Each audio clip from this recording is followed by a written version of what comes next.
All right, leaving off from the last video. Now, if we have a negative coefficient and an odd exponent, our graphs are going to go backwards. So if it's positive here, it's going to stay positive, but then you multiply it by a negative, so it'll go down. If it was negative, it'll stay negative, and then you multiply it by a negative, so it'll go positive. So these do the opposite.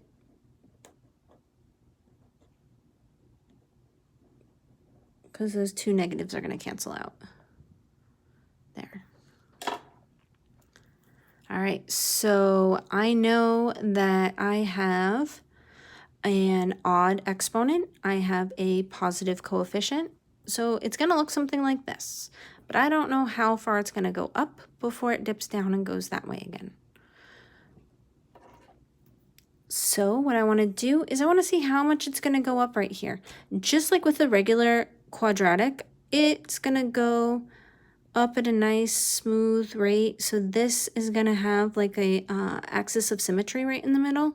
So I'm going to plug this number in, and that'll show me exactly how far to go up before I go back down again.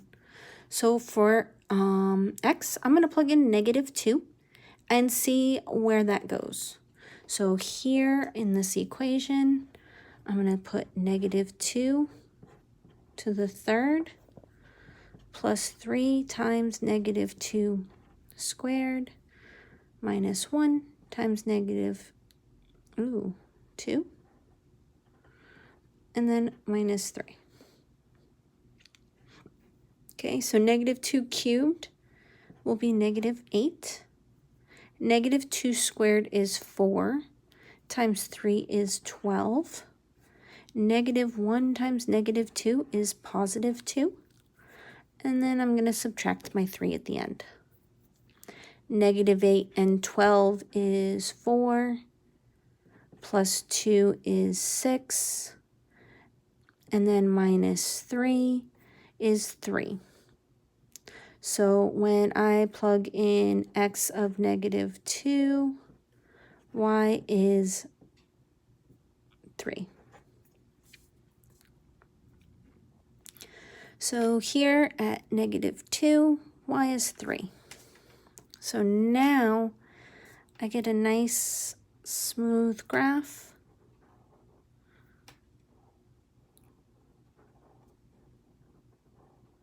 Okay. And your graph doesn't need to be perfect. Just do the best you can and try to make it neat.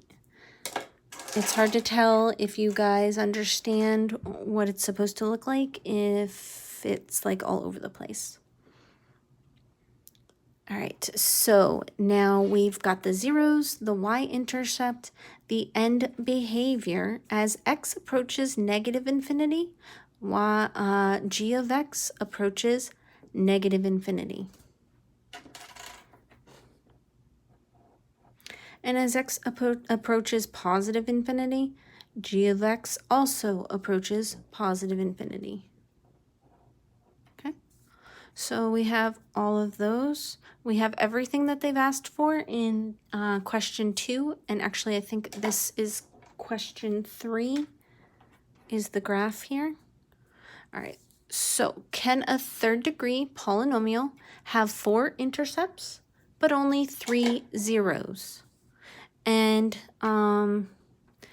the zeros are usually referring to your x-intercepts, but the reason that they're saying there could there be 4 intercepts is we also have our y-intercept. Yes, because there's a y-intercept, but zeros are x-intercepts. And it's not that there's not a 0 at your y-intercept, but when they ask for the zeros of the equation, generally what they're talking about is your x-intercepts. All right, so then all we have left is part B that I'm going to do with you. And that's a quadratic equation, and they want it written in standard form. So when I was looking at this, I decided 1, 2, 3, 4. I didn't give myself enough space here. I decided that I thought it would look about right if I had a quadratic like this. It seemed like that would fit really well. See, I've got it coming up, it's going down, and now I've got a quadratic equation that's flipped over, and that gives it like a nice curve to my roller coaster. So what I did is I just made a curve here, and I wrote an equation for it in vertex form. And then from there, I turned it into standard form. All right. Now, you know, usually your quadratics, they are here at 0, 0, and they open up. This one is flipped upside down, and it's moved over here. So my vertex is here at 1, 2, 3, 1, 2, 3, 4. 3, 4 is my vertex. And my equation is flipped upside down, so it's going to have a negative. Okay. Give me 1 second, because when I did my notes earlier, it looked really nice, and I want to make sure you see this. All right, so now we're going to do the quadratic.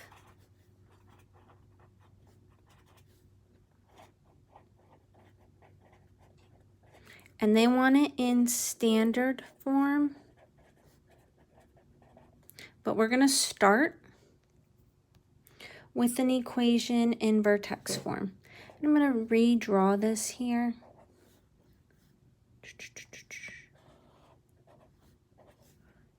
One, 2, 3, 4, 5. And it was hitting 1, 2, 3, 4. My vertex is at 3, 4, and it was curving down like this.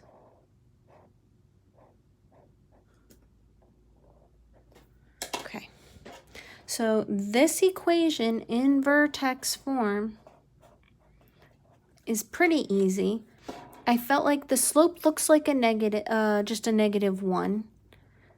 So it looks like about the correct curve here. And my vertex right here is at 3, 4. So you plug that in for H and K.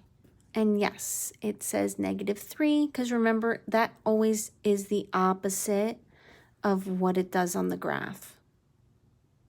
So my vertex is moved up here, and then the whole thing's flipped upside down. So now you can take this, oops, that should be squared. That would kind of be a deal breaker. I'm going to take this form, x minus 3 squared plus 4, and I'm going to multiply it out to turn it into standard form. All right, so the first thing you do not just take x minus 3 and square it. It's x minus 3 times x minus 3. And I applied the -1 after because one time I tried doing the negative and multiplying this, and I messed something up because I messed all my negatives up. So I'm just going to multiply these first. X squared minus 3x minus another 3x and plus 9. Okay, so I just took x minus 3 multiplied by x minus 3.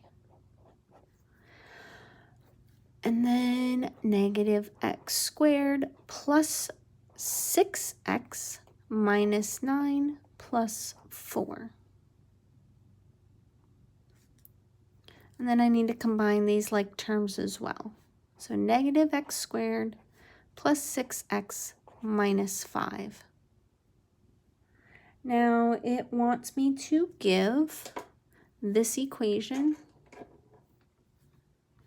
So question 4, my equation in standard form, ax squared plus bx plus c.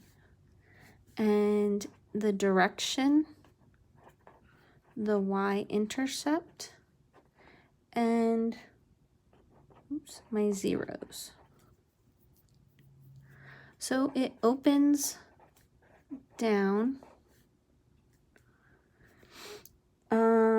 To find my y-intercept, again, you can plug in zeros for your x's, and all you would have is -5 left. So when x is 0, y is -5.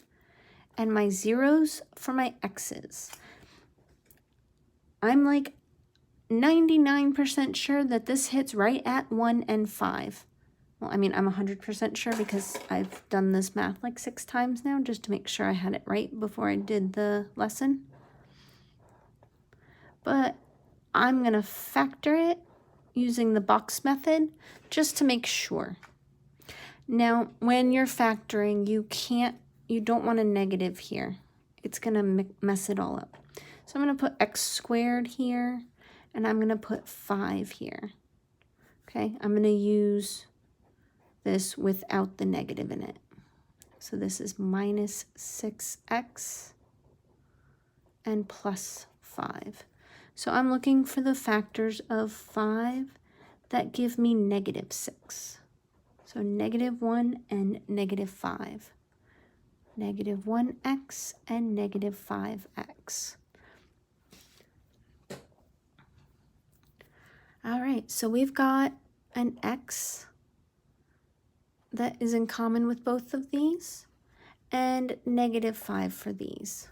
We have an x for these, and just -1 is all we can take out of this, because they don't really have anything in common. This negative sign means this is negative. Okay, so my factors are x minus 5 and x minus 1, which gives me zeros at x equals 5 and x equals 1. So they do hit right at 1, 0 and 5, 0. Sorry, I mixed my colors up there. All right, and then the last thing that I did was for question 5. You need the axis of symmetry for your ladder. Safety inspector said you need a ladder at the highest point on here. Okay, now I'm going to do the math for it, and then you're going to tell me that why did you make us do that. The formula for the axis of symmetry is -b over 2a. All right, and our equation was -x squared plus 6x minus 5. So this is ax squared plus bx plus c. So b is 6. So for b, I plug in 6, and then it's negative. And for a, I plug in -1. So 2 times -1. So I get -6 divided by -2, and my axis of symmetry is at 3. Or more precisely, it's x equals 3, which you already knew because my vertex was at 3. All right, so you can use these pieces of the graph. The last piece that you need to do is take these and draw a roller coaster and label which part is your third degree polynomial and which part is your quadratic equation. And I would label it with the actual equation. And then for the last part, you need to make sure that you're creating an ad for your roller coaster. It said like a 15-second radio ad, or you could do a PowerPoint. Some people drew billboards, something to advertise your new roller coaster. All right. If you have any questions, make sure you message me or come on Zoom at 5 o'clock.